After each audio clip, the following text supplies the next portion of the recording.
भाई जरा पटना शहर को देखिए, इस सबसे ज्यादा गड़बड़ यही करता है। जिस दिन आप लोगों ने पटना को कंट्रोल किया ना, उस दिन देखिएगा पूरा बिहार तुरंत कंट्रोल में आएगा।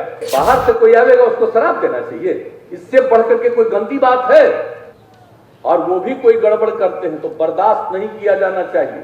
यहीं पर सब अधिकारी लोग बैठे हुए हैं, जो इधर उधर करे बाएं दाएं, उसको बर्दाश्त नहीं किया जाना चाहिए।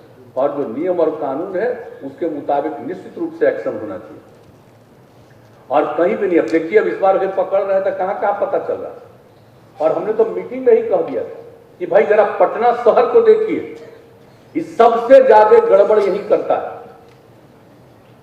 जब यही पकड़िएगा पूरे तौर पर तो बाकी जगह भी कोई हिम्मत नहीं करेगा। तब तो शुरू किए हैं, अब हम एक ही बात आग्रह करेंगे आज भी, अब खाली शुरू किए हैं, ये आखिरी नहीं है।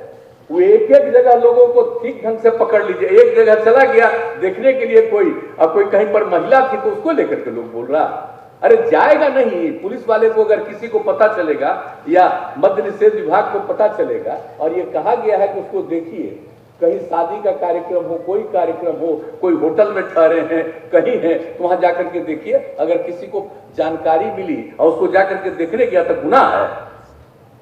शादी करने के लिए आ रहा है कोई, कहीं पर रुका हुआ है और वहां पर जाकर के उसको नहीं देखा जाए, कोई कार्यक्रम कर रहा है उसको नहीं देखा जाए, और कोई गड़बड़ करेगा तो पकड़ाएगा।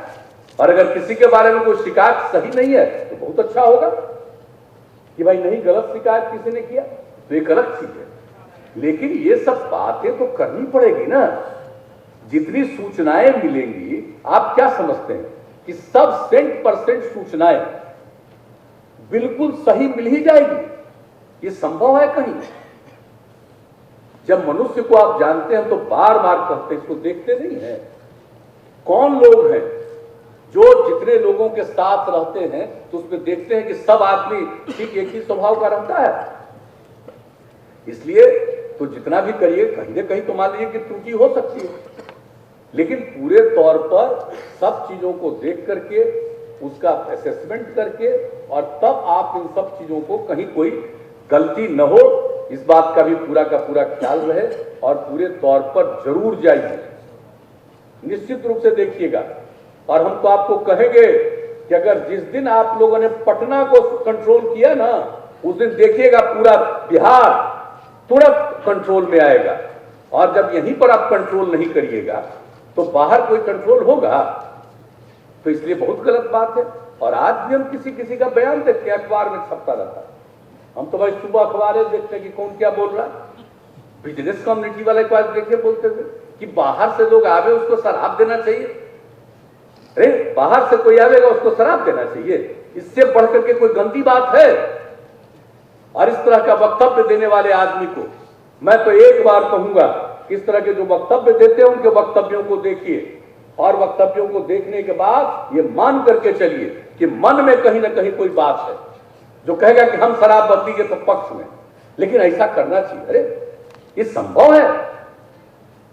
एक बात अच्छी तरह जान लीजिए, ये जिस दिन किया जाएगा उस दिन ये मान लीजिए कि आप अब इसको कुछ और तरह से इधर से उधर करना चाहते हैं। बहुत लोग कहता है कि बिहार में सरकार की आमदनी घट गई। हम लोगों ने तो पहली बार बता दिया था, पहली ही बार बता दिया था कि पहले जितना मिलता था, पहले तो क्या हालत था, शुरू में तो हमने पूरा किया था शराब की बिक्री का, और इस तरह से जो भी सरकार का जो तंत्र बनाया, सब कुछ किया तो सब ठीक ढंग से जाने लगा था। और बिक्री होते होते तो अंतिम बार जिस बार लागू किए तो उसमें 5,000 करोड़ रुपया का फायदा हुआ था, बेनिफिट हुआ था। और खत्म किए उसको तो कहने लगा बड़ा नुकसान होगा। हमने कहा फालतू बात है। एक साल के बाद ही मात्र 1200 करोड़ कम था, उसके बाद वो भी खत्म।